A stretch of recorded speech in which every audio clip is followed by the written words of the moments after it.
Olá, concurseiro, eu sou o professor Thiago Cruz da Loja do Concurseiro, o curso online que mais cresce no Brasil. E hoje aqui na nossa disciplina de conhecimentos pedagógicos eu trouxe um tema para nós aqui especial para você que vai fazer o concurso da Prefeitura Municipal de Moju.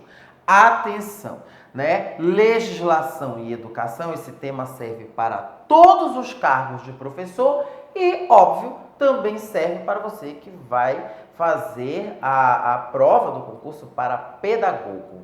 Então, eu tenho dois grandes grupos, né? Eu tenho o grupo de pedagogos e também o grupo de conhecimentos específicos, né? De conhecimentos pedagógicos, voltado para todos os cargos de professor, tá bom? Me acompanhe agora aqui, olha o que eu trouxe para nós, atenção, o professor, formação e profissão. Né? Então, eu preciso entender esse assunto para justamente saber como é que eu formo o professor, qual é a função desse professor dentro de sala de aula lá na escola. O que a gente quer enquanto profissão, não é? Quem é que pensa a nossa profissão? Então, quer saber mais? Vem para cá comigo na Loja do Concurseiro. Olha só, aqui vamos começar fazendo a leitura da imagem, tá bom? Veja, você verifica aqui uma pessoa que aparenta ser um estudante, né, com uma mochila. E aí essa pessoa vai engolindo o livro, olha, engolindo livros, engolindo. Chega um momento que tem que ser avaliada, a pessoa faz uma avaliação. Aí ela vomita tudo de volta e se forma. Isso significa exatamente o quê? Preste atenção, olha lá. A profissão docente não pode mais meramente transmitir conhecimentos acadêmicos. Foi-se o tempo, né? Em que eu, professor, chegava em sala de aula, falava, o aluno só ouvia e depois reproduzia fielmente o que esse professor havia dito. Não. Hoje, a nossa função é outra. Claro, eu vou instruir o meu aluno, eu vou ter texto, eu irei ler, eu irei explicar, mas o objetivo é formar um cidadão crítico reflexivo que consiga sair da escola e transformar a realidade ao seu redor. Não cabe mais, mores, não cabe mais, né? O professor chegar, virar as costas e se preocupar em copiar as coisas no quadro, né? E fazer com que esse aluno leve conteúdos que não tenham mais tanta relevância social. Olha aqui, preste atenção. Agora, lembra como era que acontecia? Veja bem, ou fizeram conosco, ou nós fazemos com os nossos filhos, ou os pais dos nossos alunos fazem com eles. Olha aqui, né? Eles levam os filhos brutos para as escolas, para as salas de aula. Nós, professores Machado, olha, vamos talhar esses sujeitos, né, que irão crescer, e apenas reproduzir conhecimentos, reproduzir informações. Não, a gente não quer mais isso. Preste atenção aqui, olha, isto pode fazer com que estes conhecimentos não sejam úteis no momento da atuação efetiva na sala de aula, né? Então, quando a gente traz a informação para o nosso aluno, claro, existe um currículo, existe um calendário, existe um planejamento, um plano, isso tudo vai funcionar. Mas o objetivo é pensar o seguinte: o que este estudante fará com esta informação? Nós vamos ser professores Machado, né, que reproduzimos alunos iguais, ou nós seremos professores que vamos instruir os nossos alunos para que eles possam fazer uma utilização útil, clara e direta desses conhecimentos, dessas informações nos seus contextos socioculturais. A gente precisa começar a se questionar, porque, olha aí, esse questionamento só vai acontecer, né, quando a gente pensa em formação de professores na relação teoria e prática. Observe, em relação à produção de conhecimento, discute-se que toda teoria se origina na prática social. Então, Qual é o objetivo, qual é a função da escola, né? Não se esqueçam, a escola trabalha para quem? Para a comunidade, né? A escola deve uma resposta para essa comunidade. Todo o contexto sociocultural pensa uma escola e espera algo dela. Muito bem. Quando você começa a se questionar a respeito do que você está ministrando, a respeito do conteúdo que você está ensinando para o seu aluno, você começa uma praxis. Olha aí, né? Você, na relação teoria e prática, cria uma praxis. Vamos denominar aqui o que é a prática. Né, são os elementos práticos para a exploração, né, dos aspectos teóricos que nós aprendemos. Então, a gente não ministra a aula na escola, né, da mesma maneira que a gente aprendeu na graduação. Não, a gente não faz isso, né? Mas você precisa adaptar este conhecimento, adaptar esta informação, que é o que a gente chama de transposição didática. Atenção! O que é a transposição didática? É a tradução, a adequação do conhecimento científico para os alunos na escola.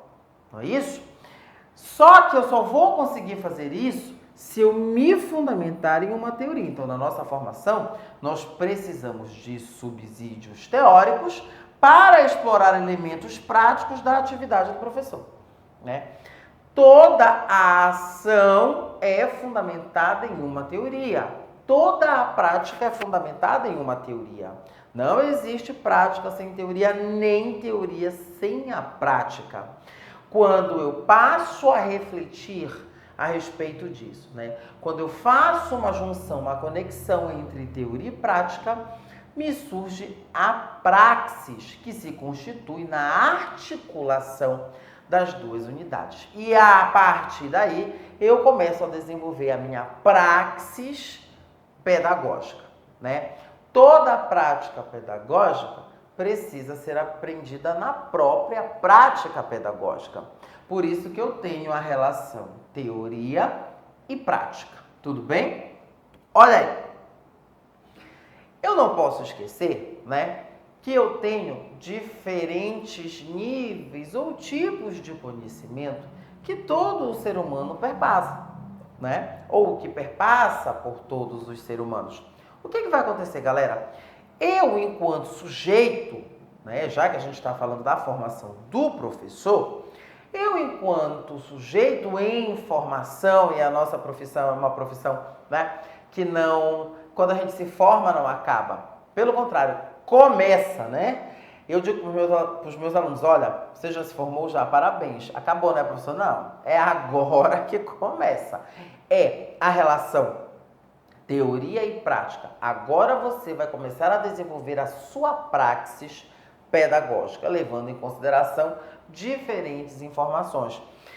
No nosso caso, né, a gente estuda isso em metodologia da pesquisa científica, nós lidamos, né, os seres humanos lidam de uma maneira geral com 4 tipos ou níveis de conhecimento. Olha que são eles: o conhecimento empírico, o conhecimento teológico, né, chamado de conhecimento religioso, o conhecimento filosófico, para nós conseguirmos chegar então ao conhecimento científico, né? Vamos lá lembrar um pouquinho de cada um rapidamente? Bom, o conhecimento empírico, né, é o primeiro de todos, porque não tem ordem, tá? Isso aqui acontece, não existe uma ordem. Mas o conhecimento empírico é o conhecimento do cotidiano, não é? É o conhecimento do dia a dia. Ora você ensina, ora você aprende, ele é um conhecimento assistemático. Pois muito bem, o conhecimento religioso é aquele que se fundamenta, né, em uma fé religiosa, em uma crença, em um credo, que acredita na existência de uma deidade, seja Jesus, Buda, Deus, Maomé, Baal, não importa. Eu tenho o conhecimento filosófico. O objetivo do conhecimento filosófico é te levar à reflexão. O objetivo do conhecimento filosófico é fazer você pensar a respeito de um determinado fenômeno. Então, por exemplo, o objetivo não é responder. O objetivo é fazer com que você pense a respeito disso. Tudo isso me leva ao que nós estamos fazendo aqui, ao conhecimento científico. Isso sim, sistematizado, com início, meio e fim, tá certo? Que pode ser reproduzido em diferentes contextos. Então, observem que a formação do professor perpassa por esses 4 tipos ou níveis de conhecimento. E são esses níveis de conhecimento que nós vamos verificar no dia a dia lá na nossa sala de aula. Olha, eu trouxe essa informação para vocês para a gente entender o seguinte, olha, eu preciso, na minha formação inicial, da relação teoria e prática. Não existe prática sem teoria, nem teoria sem a prática. Eu preciso da inter-relação entre as duas. O que fundamenta a minha prática é a minha teoria. E a minha teoria é fundamental para eu saber como aplicar a minha prática. Então, eu preciso me fundamentar. Eu sempre brinco, né, com os meus alunos. Então, você vai ministrar aula, tá? Mas qual é o seu método? Que método você utiliza? Aí eu lembro lá da didática, né? Eu tenho que lembrar da didática. Lembra disso? Comênios, didática magna, né? Metodologias, conteúdos, objetivos. Teoria e prática devem estar juntas em consonância na minha formação inicial. Eu não posso, em hipótese alguma, andar desgarrado de uma ou de outra, né? E aí acontece aquele velho problema, né? Credo, professor, eu vou ter que ler tudo isso. Professor, tem que ler o livro todo? Não, lê só a capa. Quando a gente lê a capa, a gente aprende. Claro que tem que ler o livro todo, não é, meus amores? O que acontece? Aqui no Brasil, a gente tem muito isso. Algumas pessoas, elas já começam a trabalhar como professores antes de cursar a graduação, ou elas estão trabalhando como professores concomitantemente, paralelamente, estão estudando a graduação. Então, eu tenho 2 problemas. Eu já recebo um aluno na graduação que já é profissional, que já trabalha na área. Ou eu ofereço uma formação continuada, no qual o professor já tem anos de prática. Aí o que acontece? Acontece o imprinting escolar. Já ouviu falar desse termo? Imprinting escolar. Olha, deixa da tua loucura, hein? Não tem nada a ver com crepúsculo. Sai daí, doido. Olha, tem nada a ver. O imprint escolar é aquela ideia de que você não precisa, né, a modificar a sua ação porque você já sabe dar aula, porque você já ensina. Então você está ali na sua formação inicial cumprindo protocolo. A ação é meramente burocrática apenas para receber o diploma que você ainda não tem, né? Então, o imprint escolar deve ser evitado, né? Eu estou ministrando aula aqui sem ter formação? Estou. Mas, paralelo a isso, eu estou cursando um curso de graduação. Então, eu tenho que começar a mudar a minha ação aqui na sala de aula, né? Não é porque eu já ministro aula há 20 anos aqui que eu, ao cursar a graduação, não vá aprender nada. E aí, essa prática de imprint escolar impede o desenvolvimento, né, ou uma melhora da nossa praxis pedagógica. Tudo bem? Olha aqui. Muitos professores em formação passam por graduação sem modificar a crença que tinham previamente. Acabei de dizer como é o nome disso? e acabam aprendendo a trabalhar na própria prática, no movimento de tentativa e erro, né?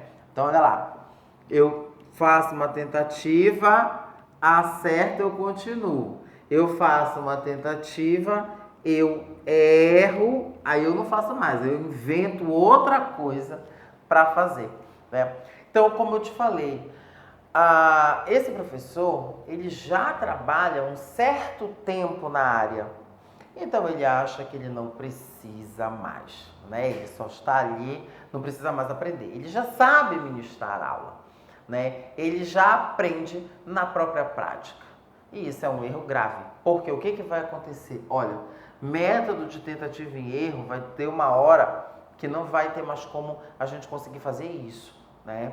Por isso entram aspectos do planejamento, aspectos, né, da flexibilização desse planejamento. Vamos já ver daqui a pouquinho. Então vejam, eu tenho alguns problemas em relação a isso, né?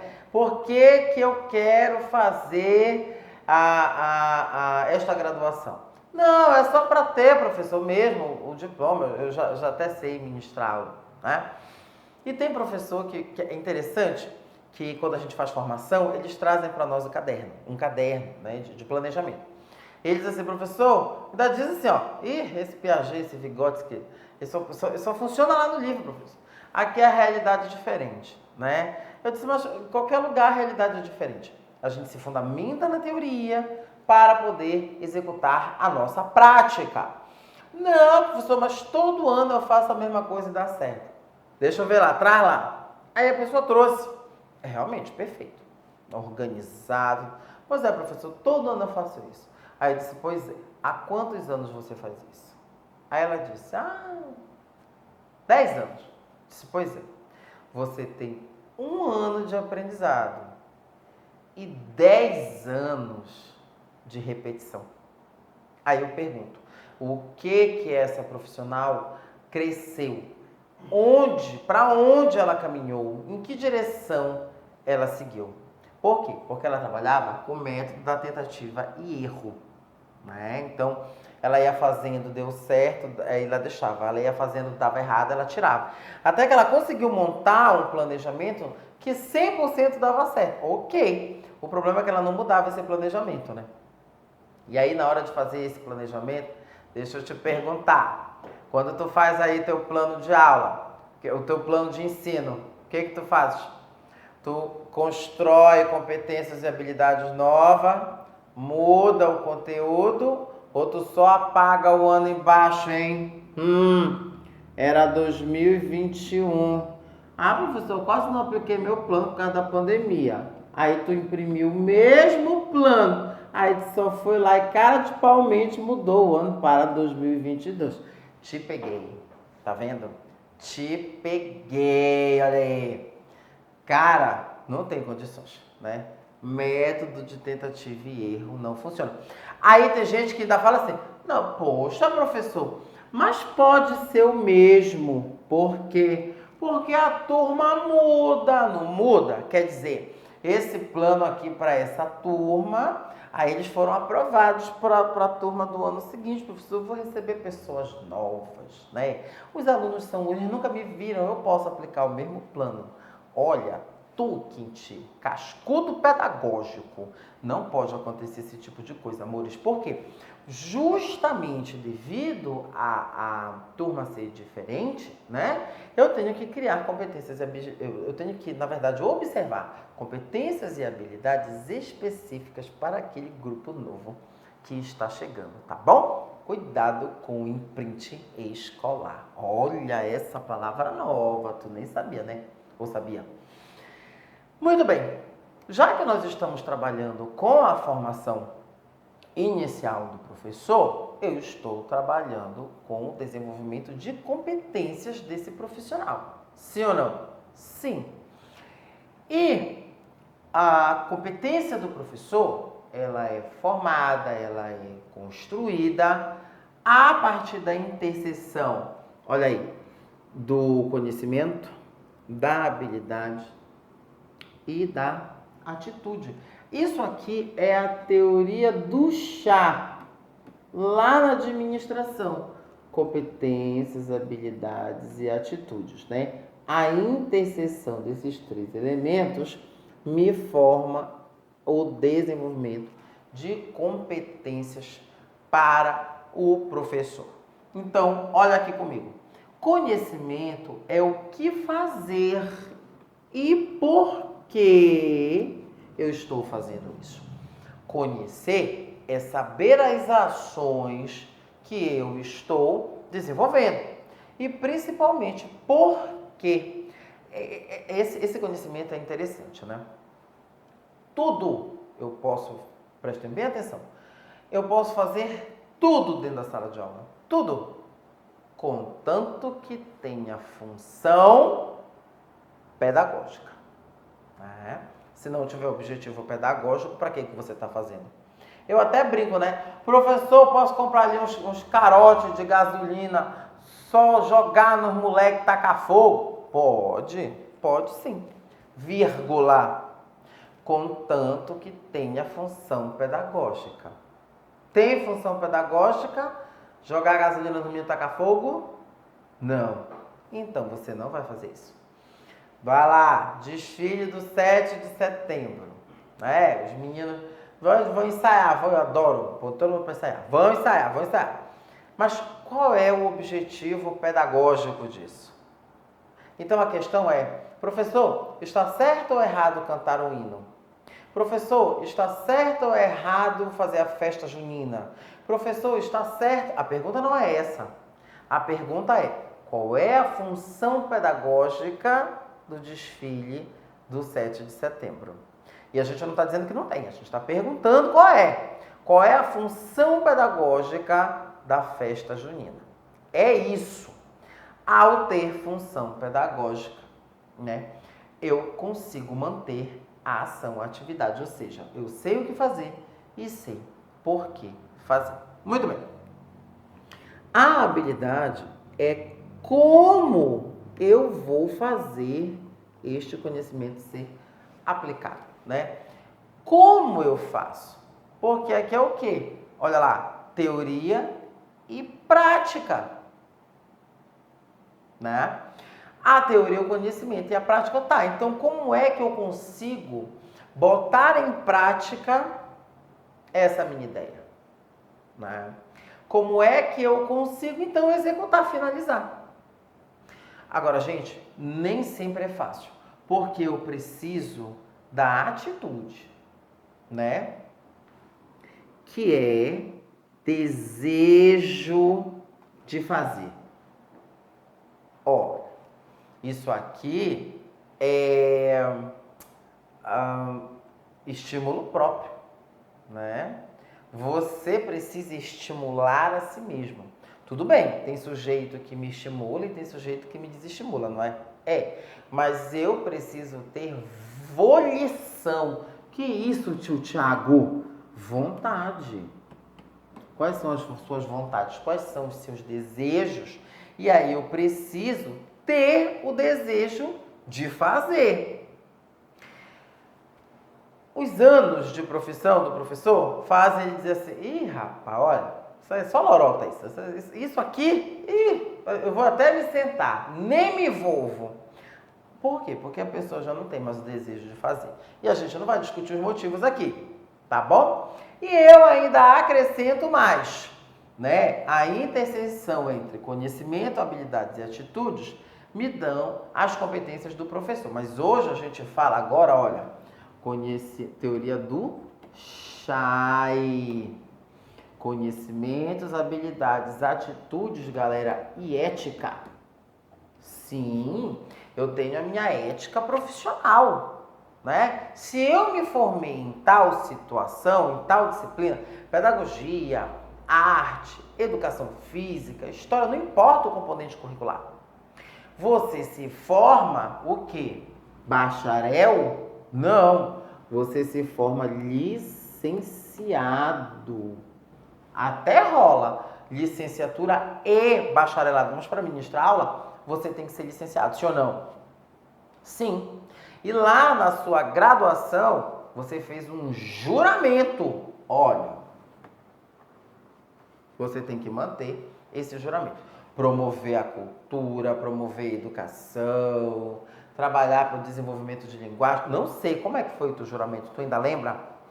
Então, a ética profissional é você fazer valer, né, todos os elementos que compõem a formação de professor na sua área de habilitação, né? O que é ser professor pedagogo? O que é um pedagogo? O que é ser professor de matemática, né? Professor de matemática não é professor de cálculo. Presta atenção, né? O que é ser professor de educação física? O que é que forma um professor de educação física? Então, a educação física não é jogar bola. Jogar bola é outra coisa, né? E aí eu começo, então, nesse exercício de reflexão, de autoavaliação, começar a discutir a minha própria ética profissional, tá certo? Vamos adiante. Muito bem, meus amores, hoje na contemporaneidade, te lembra que eu te falei? Não cabe mais hoje, lá no início da nossa aula, né, chegar, entupir os alunos de informação, entupir os alunos de conhecimento, ou ser o professor Machado que vai talhar o aluno, né, ministrando conteúdos que de fato não tenham a necessária relação com o seu cotidiano. A gente não quer mais isso. Nós queremos agora um professor moderno, um professor contemporâneo. E olha o que eu te trouxe. 10 competências do professor moderno. Amores, se você se formou agora, se você já é formado, não importa, tá? Nós precisamos já, a partir de agora, assistiu a aula do professor Tiago, né? A gente precisa praticar essas 10 competências. Vamos lá? Primeira é o comprometimento, né, amores? Isso aí. Ou você é comprometido com a bagaça, ou você está, né, a passeio. Então, eu tenho formações, eu fiz juramentos para essas formações, né? Qual é o meu comprometimento com o que eu estou fazendo aqui contigo, né? Não é só oba-oba, não, né? Tem a parte que é complicada, né? E isso, eu costumo dizer, isso é o que vem junto com o teu emprego, é o trabalho. Porque hoje as pessoas, elas querem um emprego, mas elas não querem o trabalho que vem junto com o emprego. Vai entender, né? Olha lá, você tem que ser comprometido com a causa. Qual é o objetivo da profissão professor? Né? É fazer o sujeito, criar o sujeito o quê? Crítico reflexivo. Não te perde aí no movimento. 2, amores. Não. Essa aqui para mim é, não sei se é a mais importante de todos. Nós temos que ser preparados. Sim ou não? Sim. Quer ser preparado? Vem para cá, para a loja do concurseiro com o tio Tiago. A gente vai discutir isso e muitos outros conteúdos. Tenho certeza que você vai gostar. Os melhores materiais, os melhores professores, tá bom? Vem para cá com a gente então te preparar. Olha, um professor preparado é aquele que tem uma formação, né, específica na sua área de atuação que você escolheu e não para aí. A gente se aprofunda para melhor executar a nossa prática, tá? Vou te dar inúmeros exemplos. Eu me formei, vou chutar, em arte. Beleza, tudo bem. Eu me formei em física, né? E a minha especialidade lá foi física de partículas. Porque física é assim, né? Você é físico, mas tem uma área de habilitação, de atuação. Beleza. Mas e aí? Eu cursei depois, nem que seja na pós-graduação, né? Eu cursei depois gestão escolar, para saber como é que a escola funciona, né? Eu cursei depois educação inclusiva? Sim, porque eu tenho aluno com deficiência. Tenho ou não tenho? Tenho, mas com certeza eu tenho sim, né? E aí, eu cursei psicopedagogia para trabalhar com os meus alunos que têm dificuldades de aprendizagem? Tá, e aí? Eu me formei, eu me graduei. E como eu continuei o meu preparo? Deu para entender? Eu preciso, então, me munir, me cercar de conhecimentos e informações que permitam com que eu seja um professor preparado, tá bom? E com isso se destacar da multidão. Olha, eu tenho que ser organizado, galera. Professor desorganizado não funciona, né? A gente trabalha com calendário na mão, não é isso? A gente pega o calendário, tu chama de folhinha, é ou não é? É porque tu é velho, tu não é velho? É sim, olha, tu chama de folhinha. A gente pega o calendário, te lembra que a tua avó dizia, olha lá na folhinha, que a gente arrancava uma folhinha da parede? Olha aí, o calendário, a gente olha de 1º de janeiro a 31 de dezembro do ano, né? Aí vai eliminando sábado, domingo, enforcado, facultado, não sei o que, não sei o que, não sei o que, e tem que conferir os 200 dias letivos do MEC. Aí eu pego o conteúdo do ano e vou dividindo em trimestres, não é isso? São 4 avaliações. Quer dizer, eu tenho um trabalho violento. E isso para começar o planejamento. Olha lá, eu tenho que ser tolerante, Mori. Intolerância 2022, não tem como, não tem como, tá? Eu tenho pessoas, né, de religiões diferentes, eu tenho pessoas de sexualidade diferentes, de comportamentos diferentes, eu tenho alunos com deficiência, alunos sem deficiência, né? Eu tenho que entender que eu sou um sujeito de direitos enquanto pessoa, enquanto profissional, mas outros também são sujeitos de direito, sujeitos profissionais que também precisam se comunicar, não tem como, não tem espaço para a intolerância. Eu tenho que estar aberto a perguntas, claro, tanto para eu perguntar, quanto para me dispor a responder questionamentos da minha gestão, dos meus alunos, da família, da comunidade escolar como um todo. Eu não posso me trancar, tá bom? Eu tenho que ser contador de histórias. Sim. Olha só, quando você chega para trabalhar, quando você chega para ministrar uma aula, você não vai ministrar uma aula, né? Você vai encantar os seus alunos. Você vai contar uma história, né? É igual aqui, né? Nesse meio de comunicação, que a gente chama meio de comunicação frio, né? Tem uma discussão muito grande. O que o tio Thiago tem que ser? O tio Thiago tem que ser um bom professor ou o tio Thiago tem que ser um bom ator, que é para te encantar contando histórias, né? Claro, histórias pedagógicas, né? De conhecimento técnico científico. Olha, nós temos que ser inovadores, amor, né? Fazer a mesma coisa. Olha o imprint escolar. Eu tenho que inovar, né? Eu tenho que toda vez estar atrás de uma técnica nova, de um método novo, de uma coisa nova, porque tem dias que a gente não consegue. Tem dias que a gente organiza os meninos, mas tem dia que não tem como. E aí eu te pergunto, né? Que tipo de recursos tu tens? E lá vem o inferno. Ah, porque na escola que eu trabalho não tem nada. Não é isso. Que tipo de recurso a gente pode utilizar que caracterize uma inovação? Olha, nós temos que ser entusiastas das novas tecnologias, né?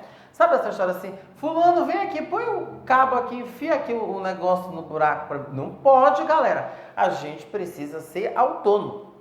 A gente não sabe, olha lá, aprende e começa, né, a ser entusiastas. Hoje a maioria dos meninos tem celular, smartphone. Como é que a gente dá aula por aplicativo? Aplicativo que baixa gratuitamente lá naquela lojinha, né, que a gente de aplicativo. E aí a gente desliga a internet, eles funcionam offline, sabia?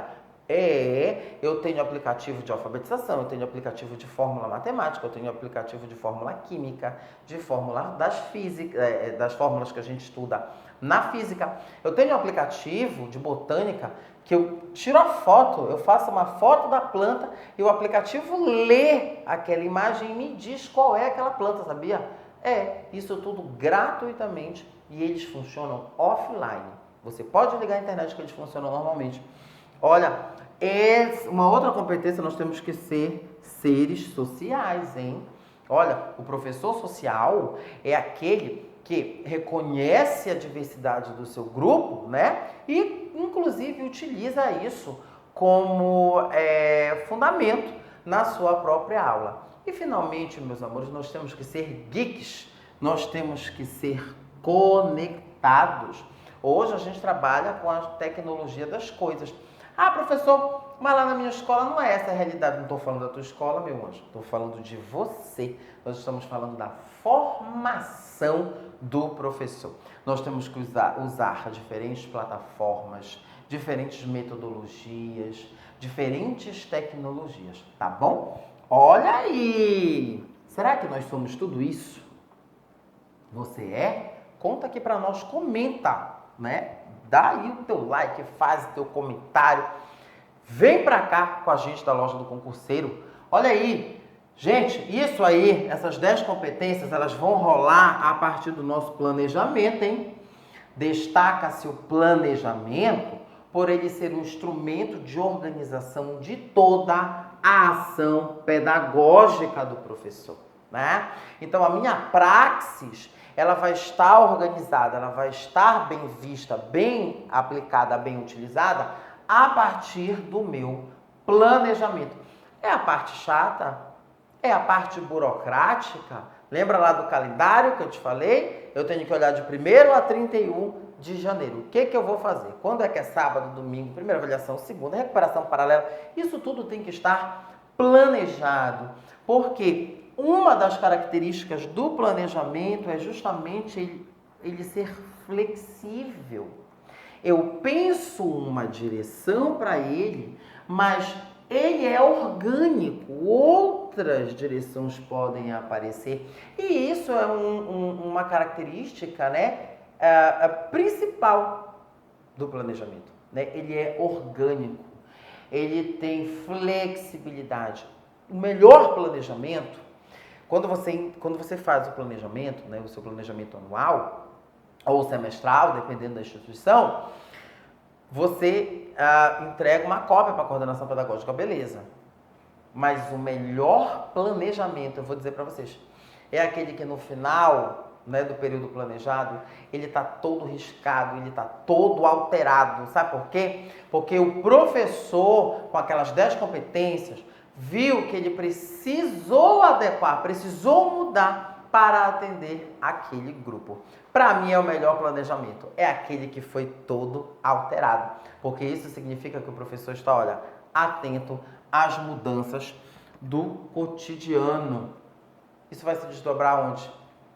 No nosso plano de aula, galera. Olha aí, o plano de aula orienta esse professor quanto aos conteúdos, aos métodos que nós vamos utilizar em sala de aula, né? Por isso que eu te falei, olha, essa nossa aula aqui, né, ela serve tanto para todos os cargos de professor quanto para pedagogo. Por quê? Porque todo mundo participa do planejamento, todo mundo tem seu planejamento, todo mundo tem seu plano de ensino, todo mundo vai construir o seu plano de aula, claro, de acordo com as características específicas do componente curricular que você ministra, tá certo? Olha aqui, isso se desdobra, meus amores, diretamente na relação professor-aluno, né? Isso é o que a gente chama de afetividade. Aí nós estamos falando de Henri Vallon e a teoria da afetividade. Presta atenção. A afetividade não é amor, carinho, abração, não é isso. A afetividade é tudo aquilo que afeta o sujeito direta ou indiretamente, positiva ou negativamente ao longo do seu desenvolvimento. Não te esquece nesse processo, meus amores, das nossas crianças com deficiência. Claro, lógico, são sujeitos de direito, pagadores de impostos, que nem nós, né? Tem direitos e deveres. Então, essa relação professor-aluno é que vai impactar o desenvolvimento dos nossos estudantes por meio da afetividade, que é tudo o que afeta o sujeito ao longo do seu desenvolvimento. Não vai te esquecer disso, hein? Olha lá, acredita-se que na expressão a gente ainda tem outro aspecto da nossa formação. A formação continuada, que é aquela que ocorre quando eu estou no pleno exercício do magistério, né? Ou seja, eu sou professor, estou ministrando aula e tenho formações oferecidas pelas diversas secretarias que a minha prefeitura pode me oferecer. Isso é formação continuada, tá? E aí, essa expressão está, meus amores, diretamente ligada à pesquisa, à inovação e à atualização. É isso que nos permite o desenvolvimento daquelas 10 competências do professor moderno. Professor nunca para de estudar. Professor se forma, começa a trabalhar e só para de estudar quando se aposenta ou quando muda de profissão. Eis a questão. Não para de estudar, meu amigo. Vem pra cá com a gente da Loja do Concurseiro, o curso online que mais cresce no Brasil. Olha, eu tenho 2 pacotinhos aqui pra ti, hein? Eu tenho o pacote para professor de magistério 2, né? Para todos os cargos de professor. Olha, são conhecimentos gerais, mais a legislação, mais os videoaulas de teoria e exercício, mais as apostilas em PDF. Olha o valor aqui, galera, apenas R$ 240. Também tem o pacotinho aqui para o professor de magistério 2, para quem vai fazer o específico de pedagogia. Mesmo esquema, conhecimentos gerais, mais a legislação, mais conhecimentos específicos, videoaulas de teoria e exercício, mais a apostila em PDF. Também preço de padaria, hein? Quer ver? Olha só. Pega R$ 270. Receba, meu amor. Sabe como é que você faz o cálculo? Pega 240, pega 270 e divide por 30. Olha aí a quantidade de dias do mês comercial. Preço de padaria, meu amor. É o preço que tu... É mais barato do que a quantidade de pão que tu compra. Vai perder essa oportunidade? Vai perder tio Thiago aqui te dando aula? Claro que não. Vem pra cá com a gente. Olha só. Tio Thiago, como é que esse assunto todo aí me é cobrado? Pode me ser cobrado lá na prova? Tio Thiago trouxe um exemplo para você. Claro, se inscrevendo aqui conosco no nosso curso, você vai ter milhares de outros exemplos e sair na frente de todo mundo.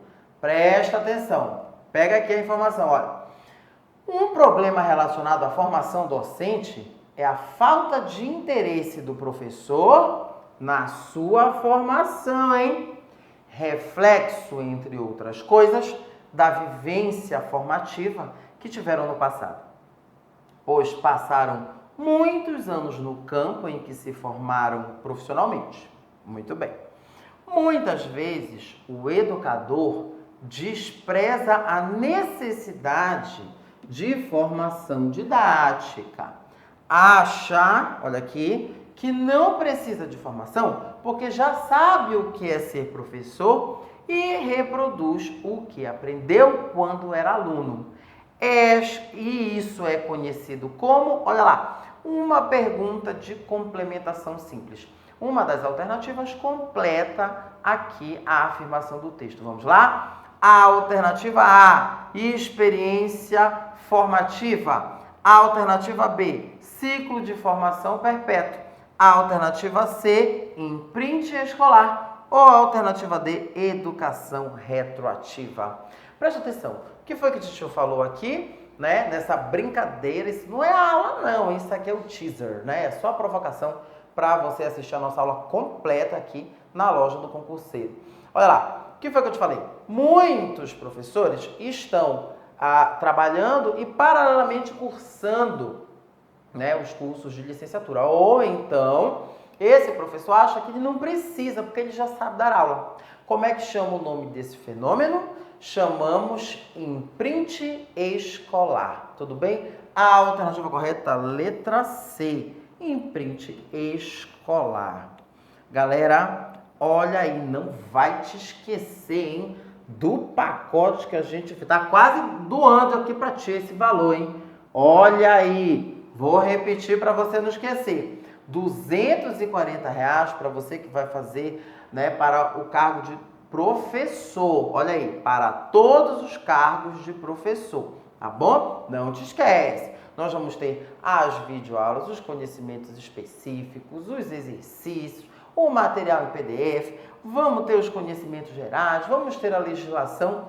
Divide isso aí, 240 por 30, para tu ver que é quase um donativo, né? Eu costumo dizer assim, meu diretor enlouqueceu. Olha aqui, R$ 270 para você que vai fazer para pedagogo, cargo para pedagogia.